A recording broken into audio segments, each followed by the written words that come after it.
Peace. I'm Frank and welcome to the One Black Perch Publishing channel, where I cover books on the craft of writing and related areas like editing, self-publishing, and make announcements about projects I'm working on and rolling out. And this video is about one of our current projects, the first issue of our literary journal. One of the main things to get done is cover design, the all-important first impression. I should issue a disclaimer. I'm not an experienced graphic artist or designer, so I may end up hiring someone to design the covers for the journal. But I do believe that whether you're going to hire someone or you're going to DIY it, you should probably have some sort of idea of what you want, and that requires that you do your homework. So you could argue that you don't need to hire anyone for a cover these days because the image generators are getting better and better, but no matter what, you need to at least have a baseline education. So that's what I'm setting out for. So I'm going to share how I'm going about gaining that baseline competence, which will likely reveal the creative direction for the cover, as well as a couple of textbooks that I've visited to make some informed choices. I came across a quote about cover design on the LitHub website, and I like to refer to it when I'm thinking about how people react to book covers. It says that the main job is to concretize the abstract or to visualize the ephemeral. So make the abstract concrete.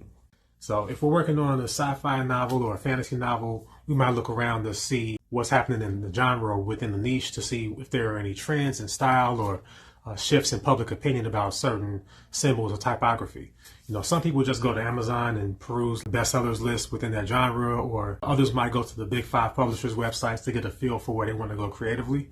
But we're not focused on a singular piece of fiction or a singular novel of any subgenre. So we're going to look to other literary journals and magazines, both digital and a few journal subscriptions that I get printed copies of too. Some journals have themes for a single issue that they commission an artist to execute for them. Some simply hire an artist whose work the decision makers happen to like and then give them some creative freedom to make something original and feature more of their work inside of the journal. The difference between a cover for the work of a singular artist, or singular author, I should say, and a journal featuring a collection of work from many authors that sticks out right away is that the meaning behind the art on the cover of a literary journal may not at all be connected to the meaning that you find in a single piece of writing inside, at least not in any direct sort of way, unless the journal has a theme that's predetermined and communicated out to the artist and writers. But a while ago, I bought a book for writers navigating the publishing world that includes a directory of literary journals and magazines. And these are a couple of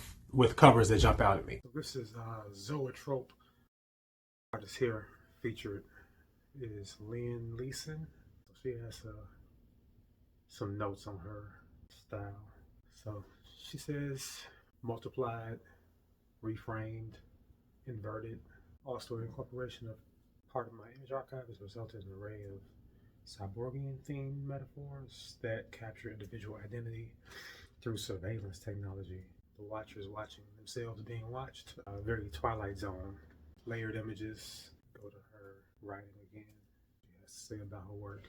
This image is images layered over one another. Guess if you're using one of those softwares like Canva or something like that, you could play with opacity, upload images and play with the opacity to do something like this. It might not be this, but something like it. Guest writers on their website. This is their winter 2020 edition. That's very small print, but she says she invited 4 emerging artists of African descent to show their work alongside hers. And chose these artists because each approaches Black subjectivity in a completely different way. It opens up a pathway to engage and talk about what Black art is. Cool, so she's paying it forward in her feature. Oh, here's the essay, or the statement. She includes history, art history, American history, pop culture, and a Black culture. She chooses to talk about Blackness using images of children in order to show that there are different ways to view Black identity. And collage is the perfect way to create different identities within one body of work. Definitely see that right here. Goes a few other collages. I guess they pair artists with essays from the issue. I'm assuming these artists don't create their own. I mean, these writers didn't create these collages. They were paired with the artist's work. It's an interesting way to feature an artist. Put it alongside the writing that you're featuring too. And they'll create new meaning that way. Zoetrope. What were we looking at here? Virginia Quarterly. George Butler. Oh, it was this one. This fall issues features 2 standout portfolios. One by George Butler, whose drawings document his time in Ukraine during the war with Russia. This was when? fall 2022, so about to be a couple years ago, and details his encounters with everyday Ukrainians navigating the trauma of conflict. Uses pen sketch, so it's a reportorial illustrator. So it's reporting on the news, or writes essays alongside his art. Who's next? Which issue was I looking at? The summer 2021. It's a little more simple, but it's just a simple graphic image of a sunrise or sunset through blinds. Sometimes simple is better. I don't know what it's supposed to mean, but it looked nice. Okay, what else? Yeah, these seem to be themed. Each one of these are themed for the season. But okay, so that's the Sewanee review. Patterns. Who doesn't like a nice pattern? Next one. Stop. Definitely this one. It's extremely colorful. That's nice. They let you zoom in and bother her reading time. So leave me alone. Let's see who created these works. Hungarian Mathenge. I also have subscriptions to some journals that issue physical copies in addition to digital access. It helps to have images in hand and see how they translate or transfer onto the type of paper that they choose in production. This is the Southern Review out of Louisiana State University. It's considered one of the premier literary journals. It's been called a tastemaker in the English language, but we're not here for the writing at the moment unless it's by designers and artists. The issue does feature the cover artist's work and a multi-page spread of more of their work and an artist statement, which is really helpful to us non-artists to get a better understanding of what's happening in their art and what some of their aims are. Yeah, so this is one of the covers that I happen to like. Excuse me, the winter issue. This artist named Kate Samworth uses a scratchboard. She creates a world where she interacts and engages with nature and animals particularly, and the animals, they tend to act like humans, at least somewhat. Bear chilling with her while she's memorizing spells, and raccoons building stuff by literal hand. Bears playing music. We've seen dancing. There's probably a tradition of art of dancing bears, but here's another example. Them playing musical instruments and kicking it. So, but scratchboard, that's a form of art that I didn't know about that. I have to say I probably seen it before. I'm pretty sure I've seen it before, but just didn't know what the method was or any of that. And you can tell it's really detailed, really detailed. Zoom in? Yes, I can. There we go. And zoom in. Yep. Wow. That's a lot of scratching. This is the Kenyon Review, published out of Kenyon College in Ohio. Started my subscription a couple of years ago while trying to get familiar with the literary landscape. The cover artists aren't always featured inside the journal, but one does feature George Seabury's work. He's an artist out of Chicago who lives in Providence now, but it includes an artist note too, which, like I said, I'm grateful for any context that we can glean from it to observe an artist's work. The artist that was featured in, what issue is this? Here it is. The winter 2023 issue, but it features his art from 2021 and 2020. Right, the 7 Lives of Momentum. This is one of them. This was used on another cover of theirs, but this here, A Key into the Language of America, is what this is called. Let us, the American attachment to what, one might ask. Definitely surreal and dreamlike kind of work. I mentioned before that I happen to enjoy observing into the language of America. Well, there's another piece of work that is in the journal. Here it is. Fealty to the mansions to decriminalize the municipal code. I mentioned these activists for criminal justice reform. So this may have something to do with that. You see, like somebody running, another person maybe doing yard work. I can't really tell. We'd have to see an interview with the artist to see what this is really about. Right, it's another one. The American flag. The American flag features a boy running, people on a boat, either leaving or coming. Like I said, with surrealism, you can study it for hours and still not know exactly what it is that you're looking at in terms of meaning anyway. Might have a idea of what you're looking at in terms of objects and things, but these crosses are they upside down or not? They seem to be sitting on the water. Person standing in the water right here. Right, this is American portrait. Now, also comic book in there somewhere. Definitely mysterious. Checks all the surrealist boxes. Like I said, I'm no graphic designer or visual artist, but we're learning and gaining perspective and tastes as students. So we take to a couple of books to help clarify our path to becoming more competent as observers and a more informed collaborator if we do happen to work with artists. This is African American Art of Visual and Cultural History by Lisa Farrington, department chair at John Jay College out of New York.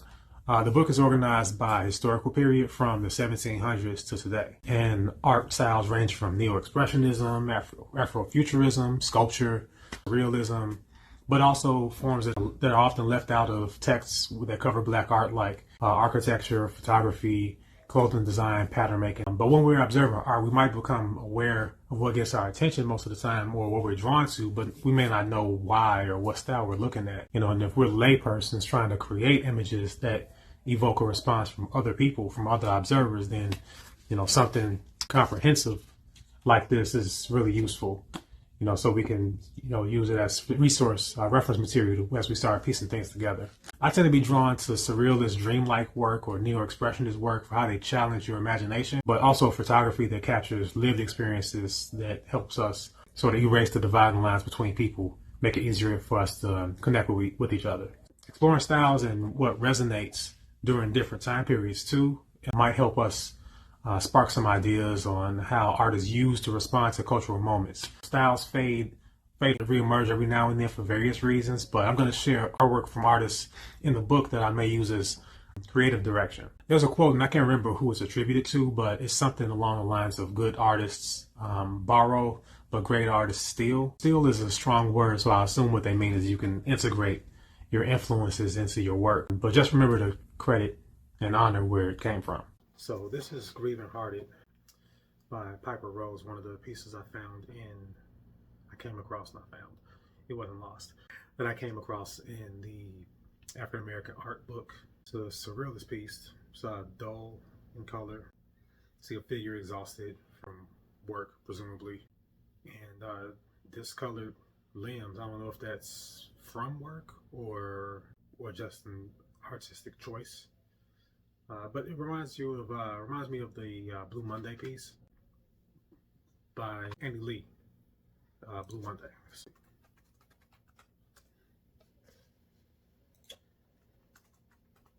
There it is. It's a really popular piece. It is in reprints in a lot of places. This is reminiscent of that. I'm not sure if this predates it or not. Yellow fingernails.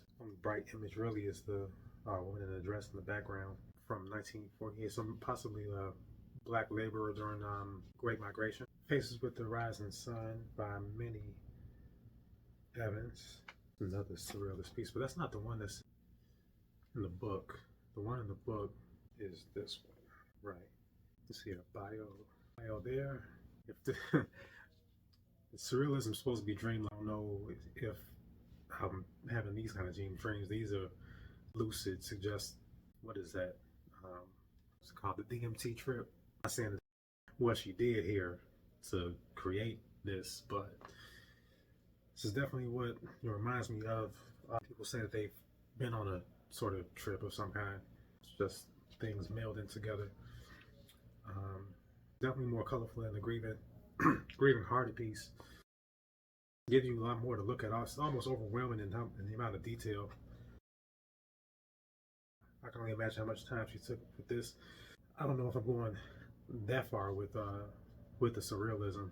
Maybe sometime in the future, but you can see there's some pattern used, there's floral designs used, some choices that can make the process a little bit easier.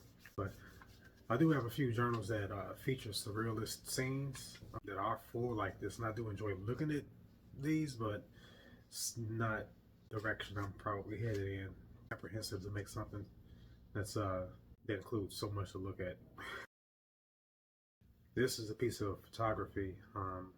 Gordon Parks' American Gothic, even though the name wasn't that, you could say it's a version of an American Gothic. It was called Washington, D.C. Government Charwoman. Charwoman was another name for a woman that cleans houses in different spaces. Very common years ago. I mean, probably have relatives, grandmothers, great-grandmothers who used to clean houses for other folks. Right, here's a picture you could take in. Yeah, so from surreal to real. With surrealism taps into our imagination, photography is powerful in its own way, what it captures of our real life, so can't count out. Gordon Parks called this picture an indictment of America. He calls the American Gothic painting of the farmer and his wife. It's another version of that, his version of that, but as a instead of a portrait, this one was a painting, sort of symbolizing the direction that America was going in. This was says what, the 1930s, and here we are. What is this? 48? What year was this? 42, right? 1942. So just a dozen years later, one picture of America is supposed to suggest your self-reliance and your ingenuity, taking what you're given and making something off of it, working the land to make your fortune. And, you know, that's why he calls this an indictment, I guess. And so the story goes, he started working for the Farm Security Agency, taking photos for them in DC, and he came across this woman, Ella Watson, who was mopping, actually scrubbing the floors in the building that he was working in. And he asked, could he take a picture with her work tools. So he found out she was a grandmother taking care of an adopted child, her adopted daughter, and her adopted daughter's children, working, cleaning floors when she was qualified to be a stenographer, but couldn't get a job as a stenographer for reasons of skin color and likely her gender as well. We can't forget that this were a man, a black man that was qualified to be a stenographer. I guess we could argue whether or not she'd be working, that person would be working, cleaning floors. Obviously, Gordon Parks, he was taking pictures, so gender did have something to say about that. Red Jackson, which is this other piece. This I actually read about in Gordon Parks' autobiography.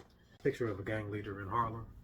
In 1948, he was on assignment there, working for Life magazine to get real stories of real people. Not only was he a photographer, obviously, he wrote about the people and places that he took pictures of. So he was writing about this gang leader and his crew in the 40s. And yeah, he was committed to telling real stories. So, right. So one man Vice News crew. Humanizing the gang leader. This is Red Jackson again. That's a very different type of feel with his child. Maybe that was a family member or you know, but it's definitely a more humanizing image than what they like to show you. Here he's him and one of his crew are visiting, paying their respects to a friend of theirs. You can actually see some of the marks on his face, striking images. So, and painting graffiti. Graffiti is perceived very differently today than it was in 1948. So just imagine the reception there if you were caught doing graffiti. Nobody was calling it a mural and giving you a grant to complete it. But work of Gordon Parks, very reflective, vulnerable images, humanizing the young people who are often villainized and vilified for responding to conditions. And where else are we going? There's David Hammond's Injustice Case. Right, yeah, this is Injustice Case by David Hammons. After Bobby Seale, the Black Panther, was on trial for conspiracy.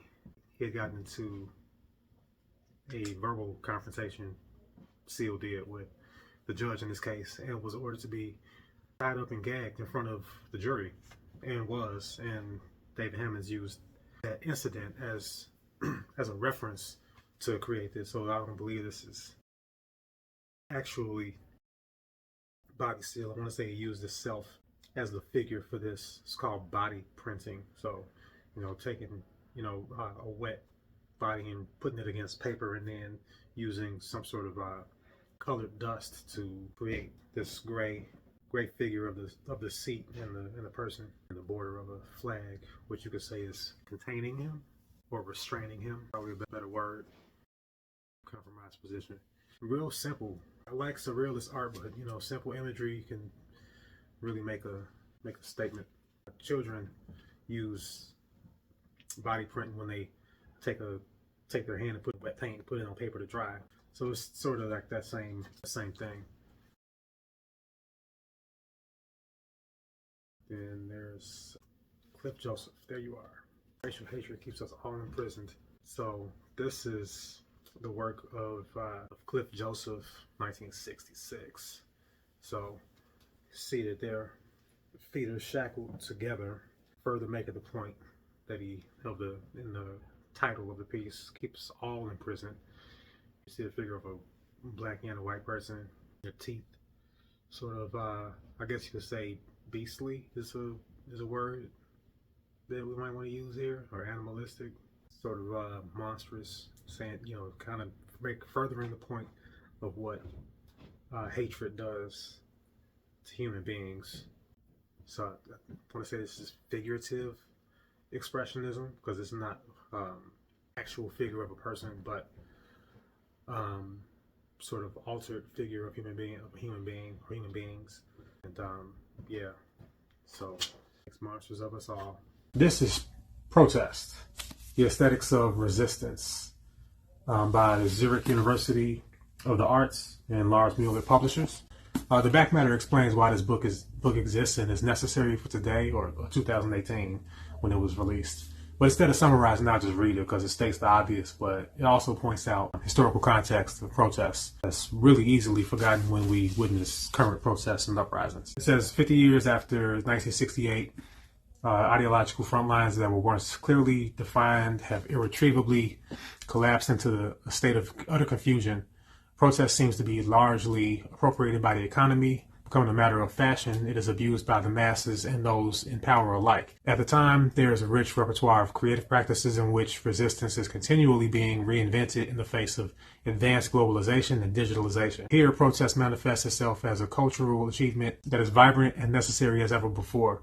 It is precisely for that reason that the question of relevance and impact of protest needs to be posed anew. One of the editors points out in the intro essay that protest was once defined as bearing witness, and despite being thought of as rebelling against current conditions, which is helpful for us to reposition protest in our mind as a public acknowledgement of evident truth in the present, instead of as a random, chaotic, countervailing force just looking for a fight or something to complain about. But in addition to a visual history of protest art, including forms and styles like buttons, badges, hand gestures, and posters, it also has essays explaining strategies behind practices like the use of coins and banknotes to circulate messages of political opposition, the symbolism of doves and fists, and fire in protests. We recently witnessed a U.S. soldier self-immolating or committing suicide by setting himself on fire in protest to the U.S. and Israel war on Palestinians in Gaza.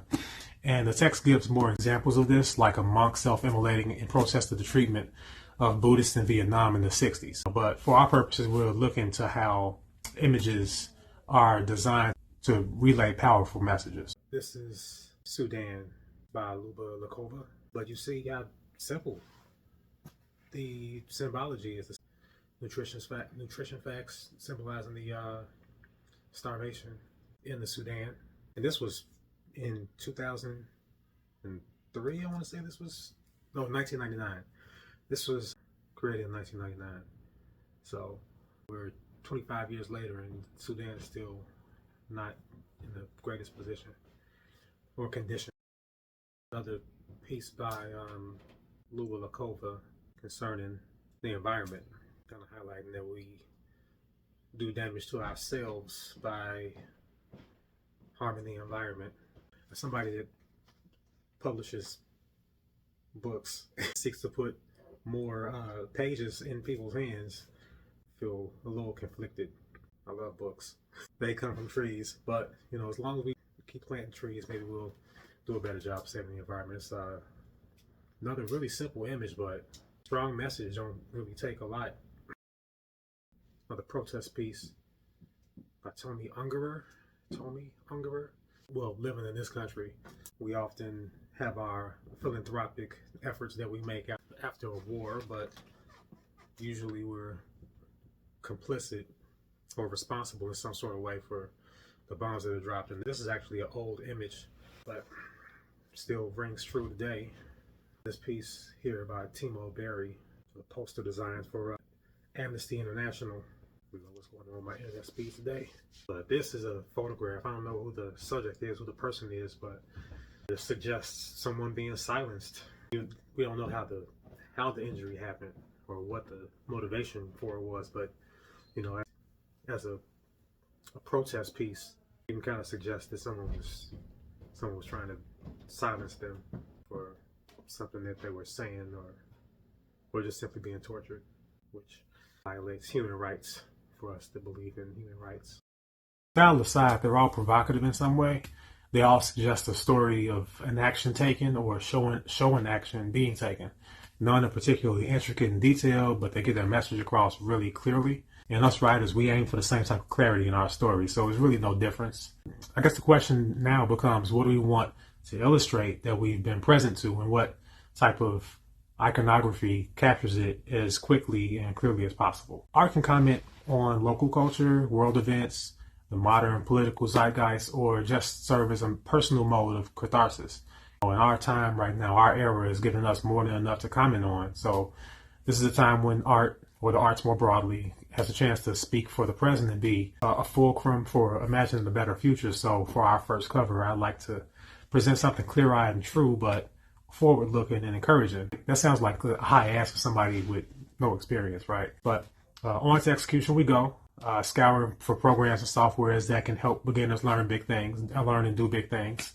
Lord knows there's more than enough to choose from, and that doesn't make it any easier. But at least we have a better understanding of how different styles are executed to tell the story, from looking at our ancestors and the importance of succinct imagery from looking at protest art, and of course looking at examples of different forms and styles and how they're revisited and reinvented for modern observers through the work of artists today that are featured in literary journals. We'll see what we come up with soon. Now, I hope you enjoyed and possibly learned something from this video. So if so, hit like or comment to let me know. And if you want to stick around, subscribe as we build a publishing company in public, sort of, learn the necessities and pay our learning forward. And if you're a writer of poetry, nonfiction or fiction, consider submitting to the journal via our email address that is in the description of the video. Till next time. Peace.